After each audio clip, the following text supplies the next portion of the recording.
22 अप्रैल को जम्मू कश्मीर के पहलगाम में आतंकियों ने मासूम देशवासियों को जिस बेरहमी से मारा है, उससे पूरा देश व्यथित है। बिहार के राज्यपाल आरिफ मोहम्मद खान जी,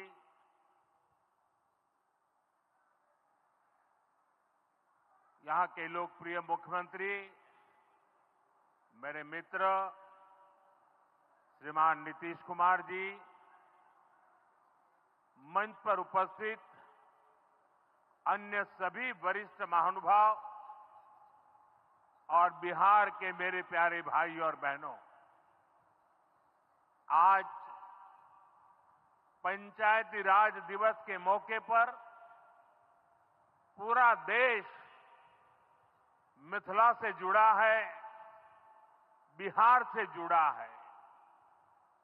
आज यहां देश के, बिहार के विकास से जुड़े हजारों करोड़ रुपए के प्रोजेक्ट का शिलान्यास और लोकार्पण हुआ है। बिजली, रेल, इंफ्रास्ट्रक्चर के इन विभिन्न कार्यों से बिहार में रोजगार के नए मौके बनेंगे। आज राष्ट्रकवि रामधारी सिंह दिनकर जी की पुण्यतिथि भी है। मैं उन्हें विनम्र श्रद्धांजलि अर्पित करता हूं। साथियों, बिहार वो धरती है जहां से पूज्य बापू ने सत्याग्रह के मंत्र का विस्तार किया था। पूज्य बापू का दृढ़ विश्वास था कि जब तक भारत के गांव मजबूत नहीं होंगे, तब तक भारत का तेज विकास नहीं हो पाएगा। देश में पंचायती राज की परिकल्पना के पीछे यही भावना है। बीते दशक में पंचायतों को सशक्त करने के लिए एक के बाद एक कदम उठाए गए। टेक्नोलॉजी के माध्यम से भी पंचायतों को मजबूत किया गया। बीते दशक में 2 लाख से ज्यादा ग्राम पंचायतों को इंटरनेट से जोड़ा गया है। 5.5 लाख से ज्यादा कॉमन सर्विस सेंटर्स गांवों में बने। पंचायतों के डिजिटल होने से एक और फायदा हुआ है। जीवन मृत्यु प्रमाण पत्र, भूमि धारण प्रमाण पत्र, ऐसे कई दस्तावेज आसानी से प्राप्त कर सकते हैं। आजादी के अनेक दशकों बाद जहां देश को संसद की नई इमारत मिली, वहीं देश में 30,000 नए पंचायत भवन भी बनाए गए। पंचायतों को पर्याप्त फंड मिले, ये भी सरकार की प्राथमिकता रही है। बीते 10 साल में 2 लाख करोड़ रुपए से ज्यादा का फंड पंचायतों को मिला है। ये सारा पैसा गांव के विकास में लगा है। साथियों, ग्राम पंचायतों की एक और बड़ी समस्या भूमि विवाद से जुड़ी रही है। कौन सी जमीन आबादी की है, कौन सी खेती की है, पंचायत की जमीन कौन सी है, सरकारी जमीन कौन सी है, और इन सारे विषयों पर अक्सर विवाद रहता था। इसके समाधान के लिए जमीनों का डिजिटलीकरण किया जा रहा है। जमीनों के रिकॉर्ड का डिजिटलीकरण से अनावश्यक विवादों को सुलझाने में मदद मिली है। साथियों, हमने देखा है कि पंचायतों ने कैसे सामाजिक भागीदारी को सशक्त किया। बिहार देश का पहला राज्य था जहां महिलाओं को इनमें 50% आरक्षण की सुविधा दी गई, और इसलिए मैं नीतीश जी का अभिनंदन करता हूं। आज बहुत बड़ी संख्या में गरीब, दलित, महादलित, पिछड़े, अति पिछड़े समाज की बहन बेटियां बिहार में जनप्रतिनिधि बनकर सेवाएं दे रही है, और यही सच्चा सामाजिक न्याय है। यही सच्ची सामाजिक भागीदारी है। लोकतंत्र ज्यादा से ज्यादा भागीदारी से ही समृद्ध होता है, सशक्त होता है। इसी सोच के साथ लोकसभा और विधानसभा में महिलाओं के लिए 33% आरक्षण का कानून भी बनाया गया है। इसका लाभ देश के हर राज्य की महिलाओं को होगा। हमारी बहन बेटियों को ज्यादा प्रतिनिधित्व मिलेगा। साथियों, देश में महिलाओं की आय बढ़ाने के लिए रोजगार, स्वरोजगार के नए अवसर बनाने के लिए सरकार मिशन मोड में काम कर रही है। बिहार में चल रहे जीविका दीदी इस कार्यक्रम से अनेक बहनों का जीवन बदला है। आज ही यहां बिहार की बहनों के स्वयं सहायता समूहों को करीब 1000 करोड़ रुपए की मदद दी गई है। इससे बहनों के आर्थिक सशक्तिकरण को और बल मिलेगा। ये देश में 3 करोड़ लखपति दीदी बनाने के लक्ष्य की प्राप्ति में और सहयोगी बनेगा। साथियों, बीते दशक में ग्रामीण अर्थव्यवस्था को नई गति मिली है। गांवों में गरीबों के घर बने, सड़कें बनी, पक्के रास्ते बने हैं, गांवों में गैस कनेक्शन पहुंचे, पानी के कनेक्शन पहुंचे, शौचालय बने हैं। ऐसे हर काम से गांव में लाखों करोड़ रुपए पहुंचे हैं। रोजगार के नए अवसर भी बने हैं। मजदूर से लेकर किसान और गाड़ी वाले से लेकर दुकानदार तक सबको कमाई के नए मौके मिले। इससे उस समाज को सबसे अधिक फायदा हो रहा है जो पीढ़ियों से वंचित रहे थे। मैं आपको पीएम आवास योजना का उदाहरण दूंगा। इस योजना का लक्ष्य है देश में गरीब परिवार बेघर ना हो, सबके सिर पर पक्की छत हो।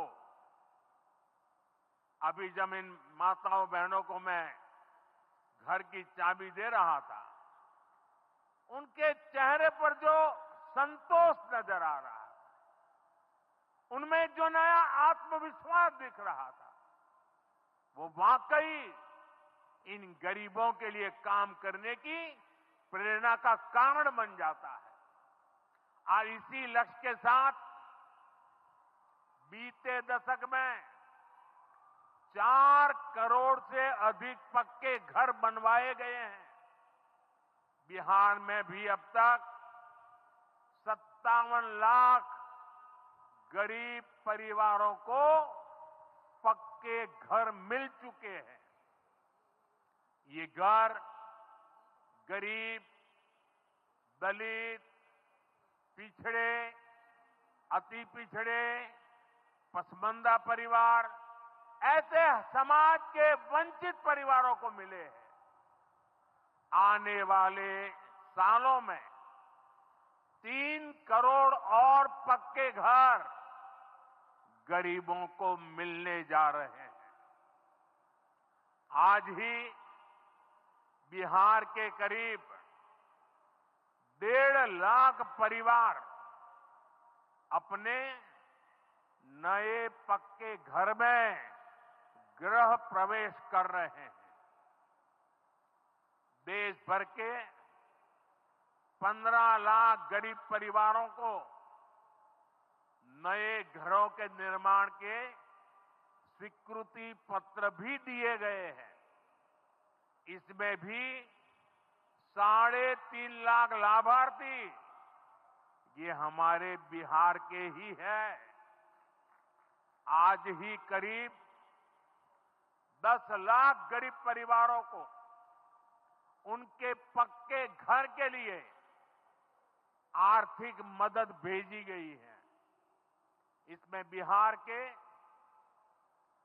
80,000 ग्रामीण परिवार और 1 लाख शहरी परिवार शामिल है। साथियों, बीता दशक भारत के इंफ्रास्ट्रक्चर का दशक रहा है। ये आधुनिक इंफ्रास्ट्रक्चर विकसित भारत की बुनियाद को मजबूत कर रहा है। देश के 12 करोड़ से अधिक ग्रामीण परिवारों के घरों में पहली बार नल से जल पहुंचा है। 2.5 करोड़ से अधिक घरों में बिजली का कनेक्शन पहुंचा है।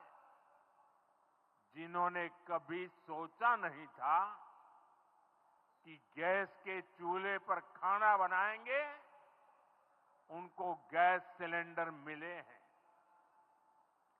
अभी हाल में आपने खबर पढ़ी होगी, लद्दाख और सियाचिन में जहां सामान्य सुविधाएं तक पहुंचानी मुश्किल होती हैं, वहां अब 4G और 5G मोबाइल कनेक्शन पहुंच गया है। ये दिखाता है कि आज देश की प्राथमिकता क्या है। हमारे सामने आरोग्य जैसे क्षेत्र का भी उदाहरण है। कभी एम्स की तरह अस्पताल दिल्ली जैसे बड़े शहरों में ही होते थे।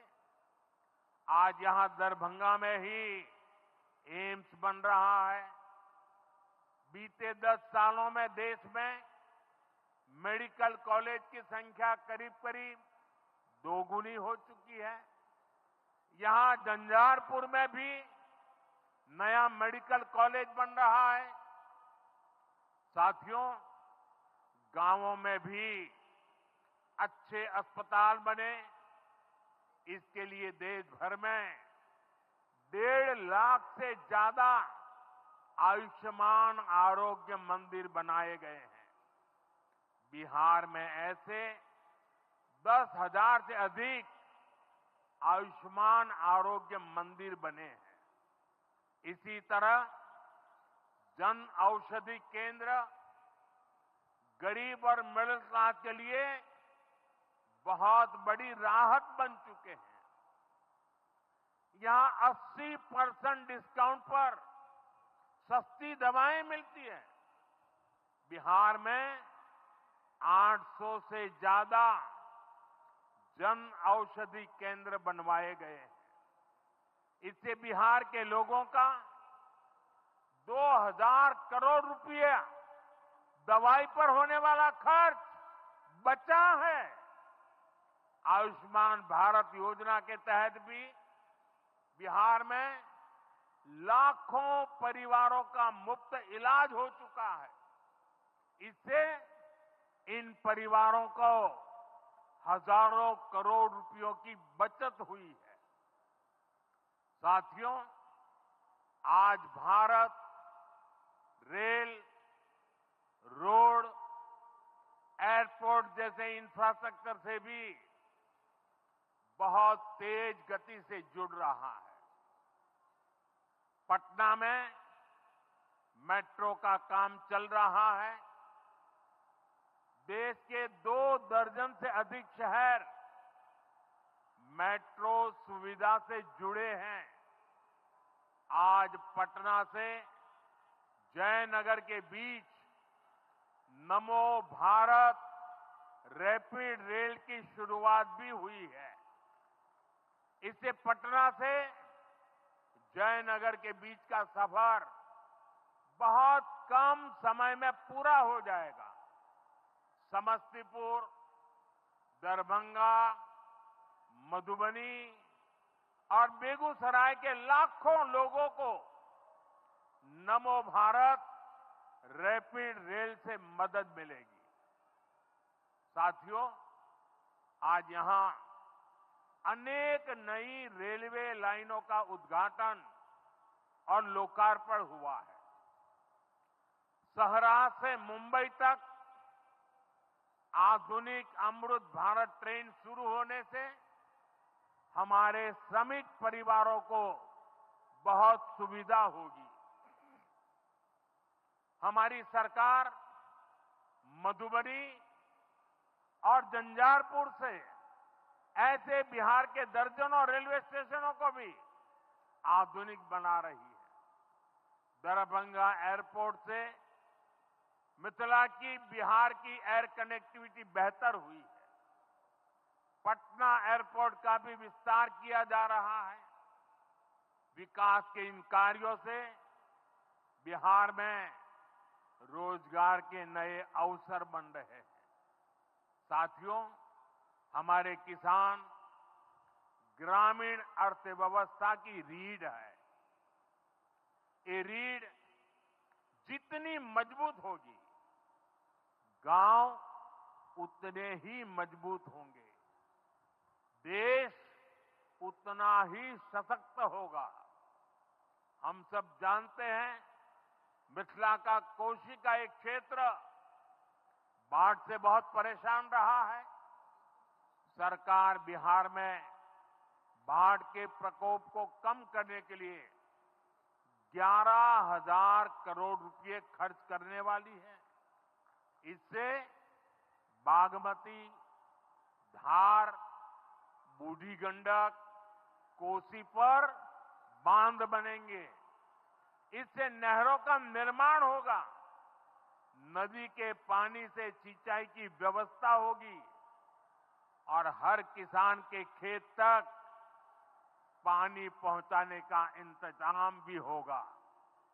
यानी अब बाढ़ की परेशानी भी कम होगी, खेतों तक पर्याप्त पानी भी पहुंचेगा। साथियों, मखाना आज देश और दुनिया के लिए सुपर फूड है, लेकिन मिथिला की तो ये संस्कृति का हिस्सा है। इसी संस्कृति को हम यहां की समृद्धि का भी सूत्र बना रहे हैं।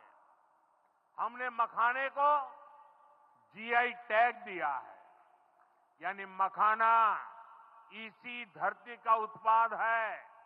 इस पर अब आधिकारिक मोहर लग गई है। मखाना रिसर्च सेंटर को भी नेशनल स्टेटस दिया गया है। बजट में जिस मखाना बोर्ड की घोषणा की गई है, वो बनने से मखाना किसानों का भाग्य बदलने वाला है। बिहार का मखाना दुनिया भर के बाजारों तक सुपर फूड के रूप में पहुंचेगा। बिहार में national institute of food technology and management भी बनने वाला है। इससे यहां के नौजवानों को फूड प्रोसेसिंग से जुड़े छोटे उद्यम लगाने में और मदद मिलेगी। साथियों, खेती के साथ साथ मछली उत्पादन में भी बिहार निरंतर आगे बढ़ रहा है। हमारे मछुआरे साथी अब किसान क्रेडिट कार्ड की सुविधा का लाभ ले पा रहे हैं। इससे मछली के काम में जुटे अनेक परिवारों को लाभ हुआ है। पीएम मत्स्य संपदा योजना के तहत भी बिहार में सैकड़ों करोड़ रुपए के काम हुए हैं। साथियों,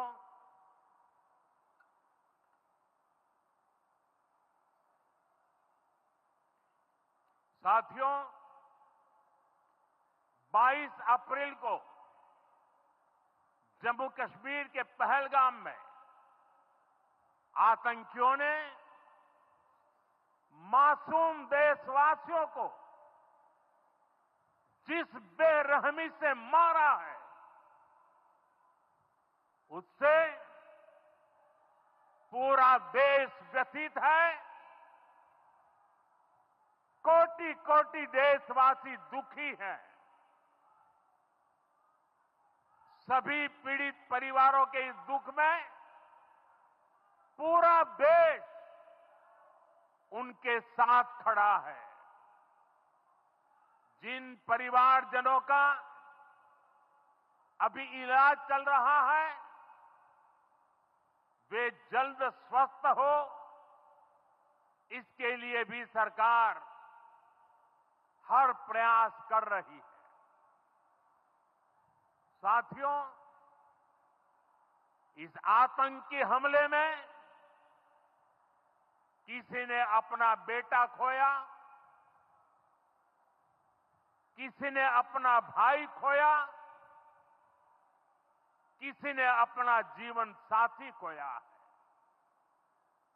उनमें से कोई बांग्ला बोलता था, कोई कन्नड़ा बोलता था, कोई मराठी था, कोई ओडिया था, कोई गुजराती था, कोई यहां बिहार का लाल था।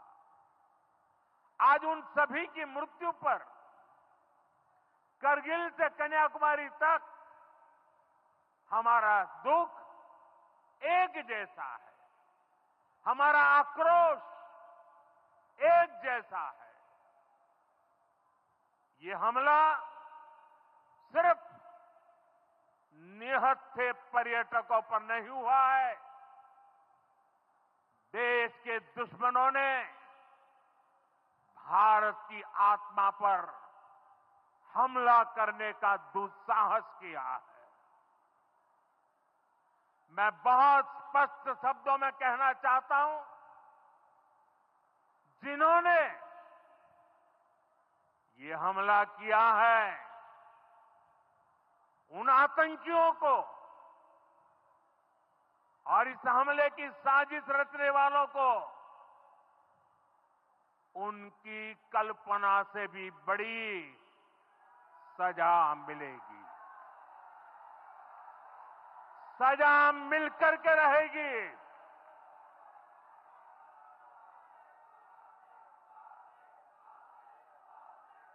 अब आतंकियों की बची खुची जमीन को भी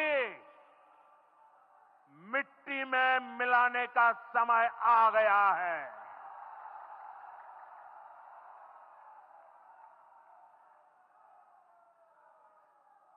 एक सौ चालीस करोड़ भारतीयों की इच्छा शक्ति अब आतंकी आकाओं की कमर तोड़ कर रहेगी।